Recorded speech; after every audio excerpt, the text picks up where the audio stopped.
Hello everyone, how are you. So जैसा कि आप सब जानते हैं कि आज the magic of thinking rich का डे 19 है। और आज सर ने क्या बताया पता है? About confidence, about your confidence level. अगर कॉन्फिडेंस लेवल बिल्कुल हाई हो ना तो आपका सब कुछ आपसे छिन जाए फिर भी आपका कुछ नहीं जाता। इसलिए सर कहते हैं कि मेरा सब कुछ मुझसे छीन लो पर मेरा कॉन्फिडेंस बस मेरे पास रहने दो, मैं सब कुछ दोबारा से बना लूंगा। क्योंकि एक टाइम में सर की टीम पूरी तरह से टूट चुकी थी, वो बहुत हताश हो गए थे, परेशान हो गए थे, बहुत नुकसान भी था हुआ था। तो वो अपने गुरु के पास गए, उनके गुरु ने कहा कि देखो टीम तो तुमने बनाई थी तो तुम तो वापस बना सकते हो, राइट। तो सर ने कहा हाँ बिल्कुल। बाकी सर से पूछा गया कि कितने लोग थे तुम्हारी टीम में, 100-150। तो फिर एक बात बताओ, तुम्हें उन 100-150 पर फोकस करना चाहिए जो तुम्हें बदनाम कर रहे हैं, या फिर उन 800 करोड़ पर जो दुनिया की आबादी है। तो बताओ, आप बताओ कि आपको किस पर फोकस करना चाहिए। आप कोई काम करने जा रहे हो, कुछ लोगों ने आपको मना कर दिया तो आप हताश हो गए कि नहीं नहीं लोग नहीं करते, पर लोगों की कमी नहीं है भाई। अगर कोई आपको बदनाम कर रहा है तो करने दो, आपका कुछ नहीं जाता। फोकस ऑन अदर्स, ठीक है। आगे बढ़ो।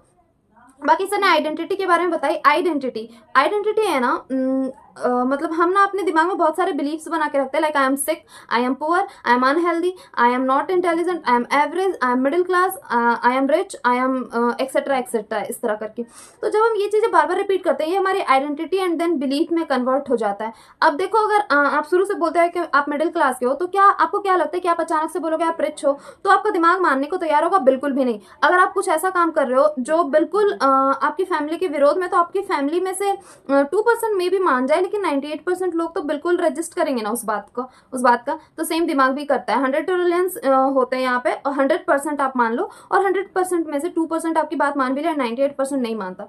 अब पता है आपको 98% को मनवाने के लिए सर ने क्या बताया? टू क्लियर स्टेटमेंट, ठीक है, इसके बारे में बताया। पहला क्या है ना, पहले स्टेटमेंट में आपको है ना बहुत सारी 8-10 ऐसी स्टेटमेंट देनी है जो रियल हो, ठीक है। लाइक आई एम, मैं बोल सकती हूँ आई एम ब्यूटिफुल, थोड़ी बहुत तो ब्यूटीफुल हुई मैं, तो ये तो सच है ही।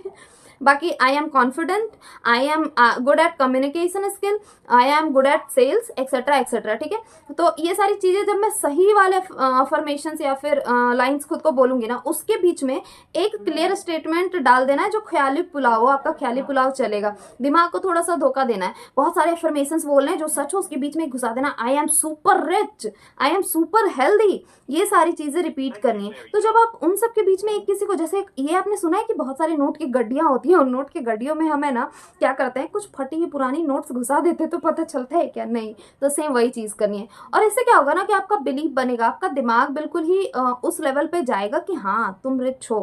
फिर उस तरह के सारे पॉसिबिलिटीज आपके सामने ला कर रखेगा।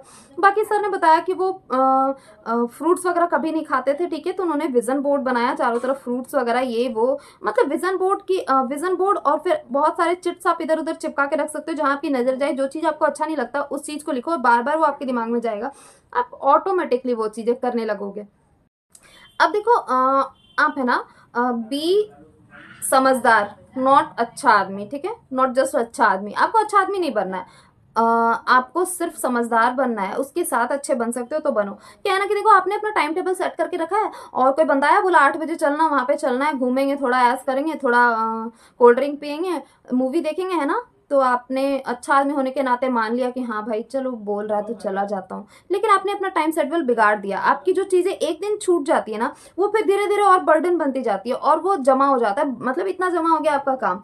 तो एक दिन भी बहुत मैटर करता है। आपको अपना टाइम बर्बाद नहीं करना। और अच्छा आदमी, समझदार आदमी जो होता है वो जानता है कि मुझे अपना टाइम भी कैसे मैनेज करना है और सामने वाले का टाइम भी कैसे बर्बाद नहीं करना है।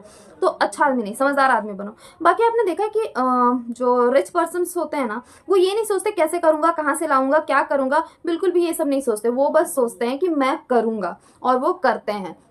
बाकी अगर कभी आपको कोई प्रॉब्लम हो गई, किसी ने कोई आपको छोड़कर चला गया, या फिर आपके काम में आपको सफलता नहीं मिली, आपको रिजेक्शंस मिल गए, तो क्या होता है ना कि हम फोकस करते हैं उन 50-100 लोगों पे, लेकिन हम भूल जाते हैं कि दुनिया में 50-100 लोग नहीं, करोड़ों लोग हैं, हम उन पे फोकस कर सकते हैं। बाकी आपको किसी चीज में बहुत बार फेलियर फेलियर फेलियर मिल रहा होता है ना, तो आप बिल्कुल बिल्कुल हताश हो जाते हो कि नहीं अब वो काम नहीं करना है। लेकिन उस वक्त भी आपको एक चीज ध्यान रखना है कि इन फेलियर्स के साथ आपकी जो स्किल है ना बहुत हाई होती जा रही है।